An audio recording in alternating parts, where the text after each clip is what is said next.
Bismillahirrahmanirrahim. Assalamualaikum warahmatullahi wabarakatuh.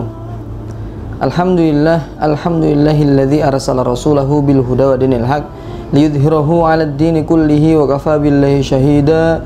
Asyhadu an la ilaha illallah wahdahu la syarikalah wa asyhadu anna Muhammadan abduhu wa rasuluhu la nabiyya ba'da. Allahumma shalli wa sallim ala nabiyyina Muhammadin wa ala alihi wa ashabihi wa man tabi'ahum bi ihsanin ila yaumiddin. Qala Allah ta'ala fil Qur'anil Karim, a'udzu billahi minasyaitonir rajim. Ya ayyuhan nasu taqu rabbakumul ladzi khalaqakum min nafsin wahidah wa khalaqa minha zawjaha wa batha minhuma rijalan katsiran wa nisaa'a wattaqullaha alladzi tasaaluna bihi wal arham innallaha kana 'alaikum raqiba. Wa qala Rasulullah sallallahu alaihi wasallam fil hadits, ittaqillaha haitsuma kunta wa atbi'is sayyi'atal hasanata tamhuha wa khaliqin nas bi khuluqin hasanin. Khonifuddin, para sahabat Sami yang dimuliakan oleh Allah Subhanahu wa taala, tak lupa kami menghimbau kepada teman-teman sekalian, pada para sahabat Sami yang dimuliakan Allah Subhanahu wa taala, untuk selalu bersyukur atas nikmat yang telah Allah berikan kepada kita dengan mengucap alhamdulillahirabbil alamin. Ketika kita banyak bersyukur kepada Allah Subhanahu wa taala, niscaya Allah Subhanahu wa taala akan menambah nikmat tersebut. Tapi sebaliknya, ketika kita tidak pandai bersyukur, tidak mau bersyukur atas nikmat yang telah Allah berikan, bisa jadi nikmat tersebut akan dicabut oleh Allah Subhanahu wa taala. Ataupun kalau mengingat azab Allah, niscaya azab Allah sangatlah pedih. Kemudian salawat dan salam marilah kita haturkan kepada Nabi besar kita Muhammad sallallahu alaihi wasallam, kepada sahabatnya, keluarganya, tabi'in, tabi'ut tabi'in, dan juga kepada orang-orang yang selalu istiqomah dalam menjalankan perintah Allah Subhanahu wa taala dan berusaha untuk menjauhi segala larangannya. Semua itu tentunya untuk mendapat nilai ketakwaan di sisi Allah Subhanahu wa taala. Kita berdoa ya ikhwan, sahabat-sahabat Sami, semoga kita adalah orang yang dipilih oleh Allah Subhanahu wa taala untuk mampu menjalankan sebaik-baik takwa, sebenar-benar takwa, beribadah kepada Allah Subhanahu wa taala semata. Khonifuddin azani Allah wa iyyakum, sahabat Sami yang dimuliakan oleh Allah Subhanahu wa taala. Tercatat dalam sejarah Islam ketika peperangan Khandaq terjadi, perang Parit. Ketika itu Rasulullah Shallallahu alaihi wasallam menempatkan para wanita, anak-anak dan orang tua berada di benteng milik Hasan bin Thabit. Kenapa ditempatkan di benteng Hasan bin Thabit? Wahai saudaraku, karena bentengnya Hasan bin Thabit adalah salah satu benteng terkokoh dan tertinggi ketika itu, yang memiliki pagar yang luar biasa tebalnya. Untuk kemampuan menjaga kaum muslimin yang ada dalam benteng tersebut sudah bisa dipastikan mampu ataupun aman di dalamnya. Ketika itu di dalamnya termasuk ada bibi Rasulullah Shallallahu alaihi wasallam yang bernama Sofiyah binti Abdul Muthalib. Ternyata Rasulullah Shallallahu alaihi wasallam memerintahkan Hasan bin Thabit, sang pemilik benteng, untuk menjaga para wanita, anak-anak dan juga para orang tua yang ada di bentengnya. Suatu ketika Sofiyah binti Abdul Muthalib berkeliling di benteng, ternyata dia melihat seorang Yahudi yang sedang memata-matai yang berada di balik benteng tersebut. Kemudian secara diam-diam Sofiyah binti Abdul Muthalib mendatangi Hasan bin Thabit dan berkata, "Ya Hasan, di sana itu ada seorang Yahudi yang sedang mengintai kita, maka bunuhlah dia." Ketika itu Hasan bin Thabit apa katanya? "Wahai sahabatku, ya bibi Rasul, wahai Sofiyah binti Abdul Muthalib, bukankah engkau tahu bahwasanya aku ini tidak punya keberanian untuk membunuh seseorang?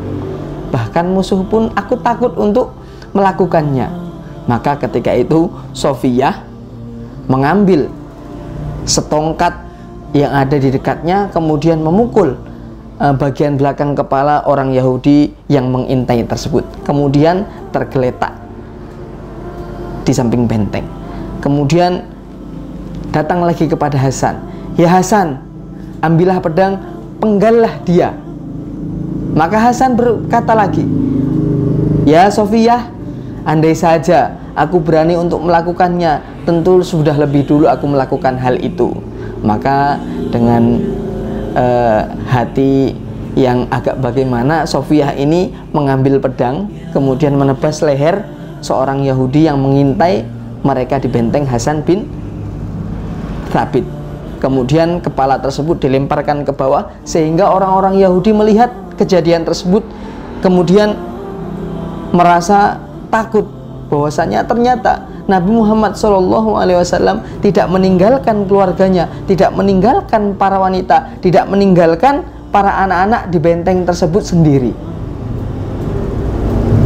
Kemudian setelah Rasulullah dan para sahabat pulang dari peperangan Khandaq, diceritakanlah kisah tersebut dengan Sofiyah binti Abdul Muthalib, seorang bibi Rasulullah SAW. Kemudian Rasulullah tanggapannya adalah hanya senyum belaka, tertawa sehingga agak terlihat gigi depannya.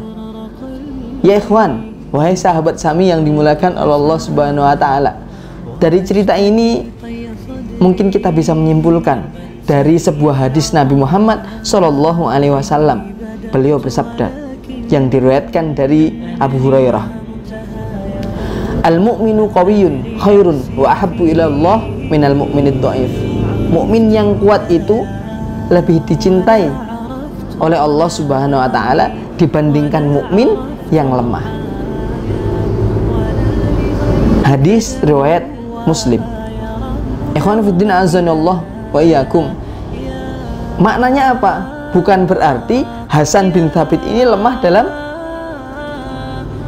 hal fisik. Boleh dia lemah, tapi di sisi lain ya sahabatku, ternyata Hasan bin Thabit adalah penyair Rasulullah SAW yang dahulunya belum masuk Islam, kemudian mematahkan Islam dengan syair-syairnya, kemudian ternyata hijrah bersama Rasulullah SAW masuk Islam, kemudian menjadi penyair Islam yang handal, sehingga ketika peperangan-peperangan terjadi, Hasan bin Thabit berada di samping Rasulullah SAW. Kemudian sebelum melakukan peperangan, Hasan bin Thabit selalu membacakan, memberikan puisi-puisi ataupun kalimat-kalimat yang menggetarkan musuh, sehingga dengan kalimat-kalimat tersebut, syair-syair tersebut, bait-bait syair yang diberikan Hasan bin Thabit mampu melemahkan musuh.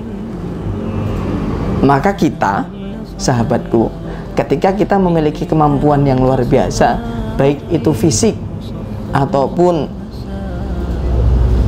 intelektual, ilmu, kita pandai untuk menulis, pandai berbicara, maka lakukanlah untuk membela Islam. Kenapa? Karena Allah Subhanahu wa taala suka, cinta kepada orang-orang yang kuat dari kaum muslimin, kuat berupa fisiknya, ilmunya, kuat dalam segala hal. Maka pelajaran yang paling penting adalah mari kita saling menguatkan apapun bentuknya, fisik kita, ilmu kita, bahkan hati kita pun harus dikuatkan untuk selalu beriman kepada Allah Subhanahu wa taala. Manfidin azanallah wa iyyakum, pandai-pandailah kita berkontribusi untuk agama Allah Subhanahu wa taala ini. Sebab ketika kita tidak pandai untuk berkontribusi, dari mana pertolongan kita akan datang? Pertolongan yang Allah berikan kepada kita sesuai dengan bagaimana kita menolong agama Allah Subhanahu wa taala. Khonfiddin azanillah wa iyyakum. Demikian yang dapat kami sampaikan. Lebih kurangnya kami mohon maaf yang sebesar-besarnya. Billahi taufiq wal hidayah. Assalamualaikum warahmatullahi wabarakatuh.